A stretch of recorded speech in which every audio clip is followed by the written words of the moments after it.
and the division they have between them. One saying you're not real, the other one saying blah, blah. Well, these theoretical physicists say that they have seen Planet X. Regular physicists say there's no way, nobody's seen anything like it. Well, they haven't seen it literally because it's visible.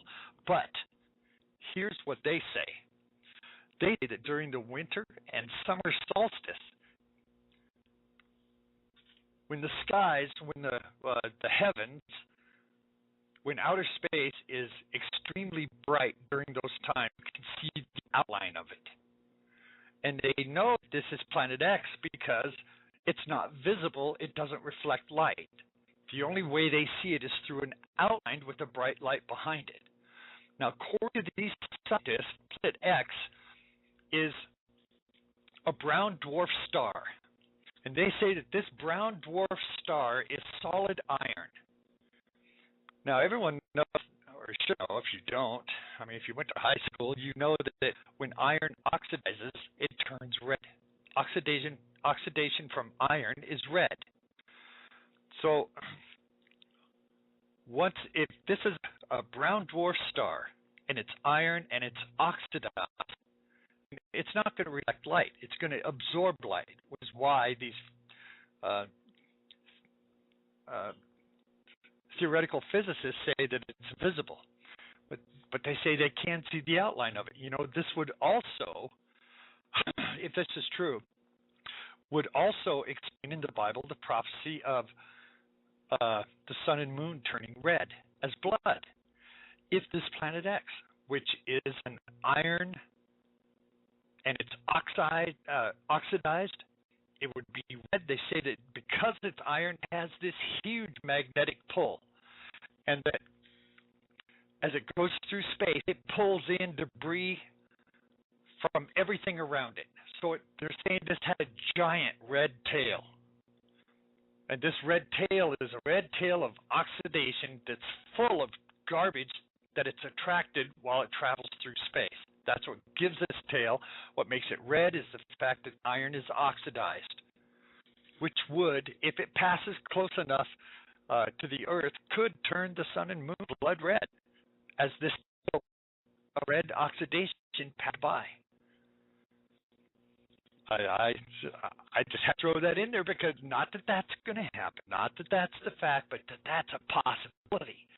That's absolutely a possibility. Now, when somebody says that they've seen the outline of this thing, you have to know that it's a brown dwarf star. It's made of solid iron, that it oxidized, which is not why it's not reflecting light. This Planet X wormwood thing could actually be exactly what they say it was. Now, if this Planet X also runs in cycles, which means it had come by the Earth before, then is it possible that the changes that came through the Earth, through the crust and the core and the passing of this incredible magnetic pull at a time when our magnetic field is weak, could this have caused a shift that could have taken down something like Atlantis? Or could have, well, here's an example. In the North Pole, they have drilled down into the North Pole, a mile down to the North Pole, and come up with green plants, fossils of green plants that are down around the bottom.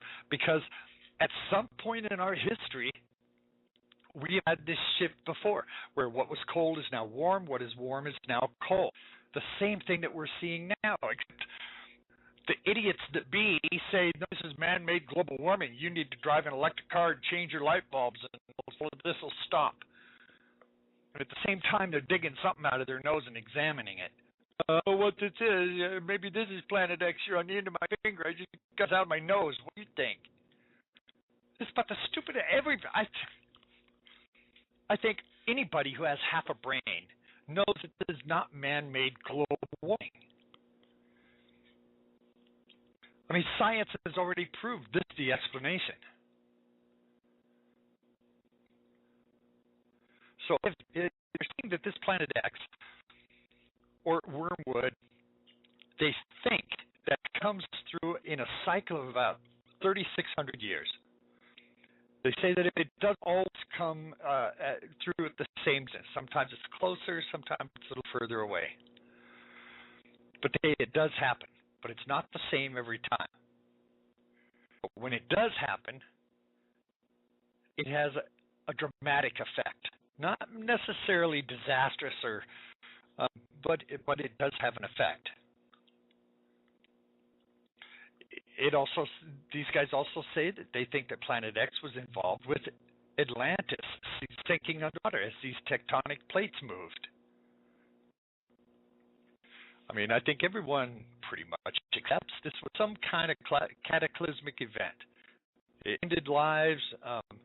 This is probably the same thing that killed off the dinosaurs.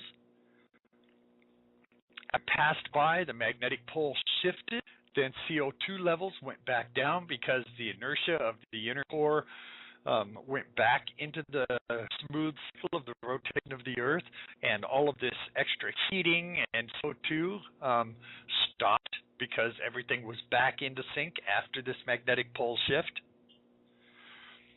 Let's listen to a scientist who's going to explain this to us.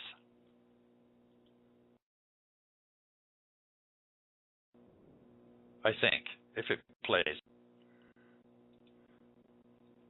All right, let's see if I can get this thing to play now.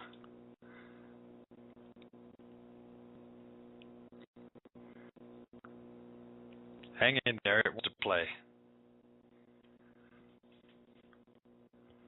Boy, you gotta love it when these things go smooth. I could see this happening. The magnetic field of the Earth is in decline. It has been for the last 2,000 years. It looks like a chart on the New York Stock Exchange on a bad day. It started declining. It's never gone back. So we're at the lowest point in planetary magnetics now that we have been in the last 2,000 years. We have seen Earth have this experience in the geologic record. We've seen this happen at least 14 times in the last 4.5 million years. And every time it happens, it precedes a flip, a 180-degree reversal of the magnetic field. So they get weaker and weaker. The magnetic fields decline. They get weaker and weaker and weaker until they drop to zero for a period of a few days, it looks like. Then the field reverses, and what used to be North Pole is South, South Pole becomes North, and the fields begin to get stronger and stronger and stronger. The last time this happened looked like it was around maybe 9 to 11,000 years ago. At that time, we saw the melting of the last ice age. A lot of people believe Atlantis was here during that time. And as the ice melted, oceans rose, and that's why we don't see the continent of Atlantis anymore. There's a whole program we could do on that. We know that those fields are declining. We know that's a fact. The scientists have believed that it's linear, that you can know where it was 50 years ago and know where it is today and draw a straight line and say this is where it's going to be. Based on that, they say it's about another 2,000 years before we go into a zero reversal. We know, however, that it is not linear. It's what's called a geometric decline, and what that means is that as the field declines, it declines quickly. Scientists only within the last couple of years, mainstream publications have now admitted, they say, yes, we are in the early stages of a magnetic reversal. We don't know what that means. You know, we could have a total polar shift, and it's a very real possibility. Of course it is. We have taken geological samples up near the Arctic Circle that show a very broad range of alignments of the poles of the Earth. Now, these alignments occur when lava comes up through the crust and then it freezes. It assumes the magnetic alignment of the Earth at that time. Well, when we go up near the Arctic Circle, we see these tectonic spectrums of north and south pole alignments in mountains and in rock that hasn't moved for hundreds of thousands of years. And guess what? Sometimes it shows the north as south and the south as north. And this is, according to the Coriolis effect, something that could occur rather quickly, like in a matter of days. The north and south poles could switch. There's too much evidence that the poles do shift. North and south poles do shift. And if the core is detached from the crust, as we believe, and the core is thus counter-rotating against the crust, creating our powerful magnetic field, which we call a magnetosphere, if all those things are true and line up, then we are setting ourselves up, or the planet is set up to do a Coriolis flip, that the North and South poles could flip. And I mean in somewhere between 72 hours and 5 days, this flip could be complete. Now, it doesn't take an atmospheric physicist to understand what's going to happen, but I'll explain it briefly. The North Hemisphere and the Southern Hemisphere have different weather patterns. For instance, if you drain water down the tub in Australia, it goes clockwise instead of counterclockwise, and opposite up here. Well, the jet stream does exactly the same thing. Clouds move counterclockwise and clockwise in different areas, and so do the oceanic currents. If all of those things move and move suddenly, you're going to have conditions set up for what's called a global superstorm. Now, these are snowstorms, but they're not ordinary snowstorms. They are super cold, and they cover large geographic areas. And in terms of the intensity, how intense is it?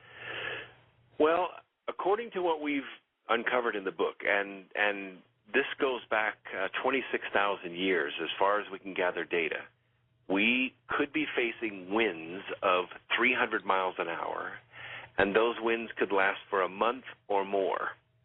That would knock down practically everything. Prophet Muhammad ﷺ told us that there are minor signs and there are major signs. Now, the minor signs, some of the scholars told us that all of them came to pass. We have witnessed all of the minor signs. Now, the concern of this presentation is about some of the 10 major signs of the approach of the hour.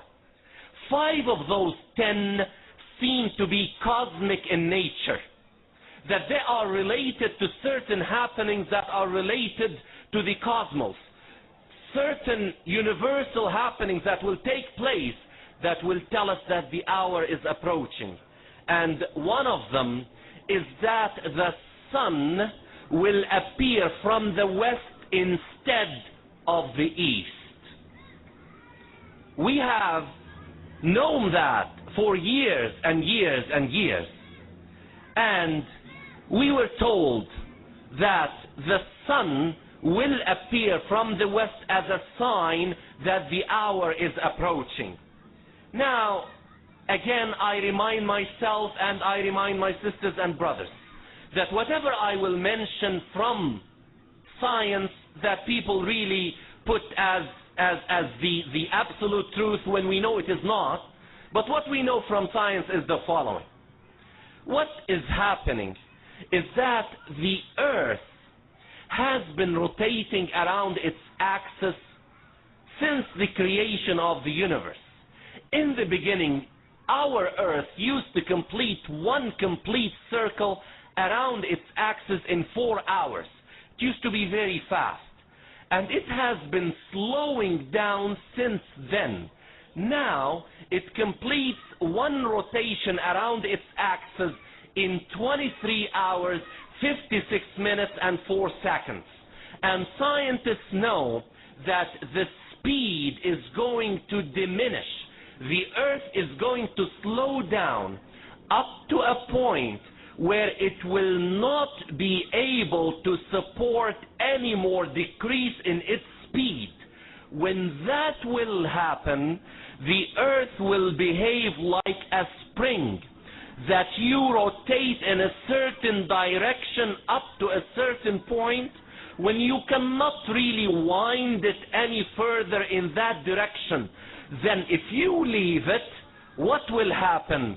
It will start to rotate in the opposite direction. And the Earth is going to do that.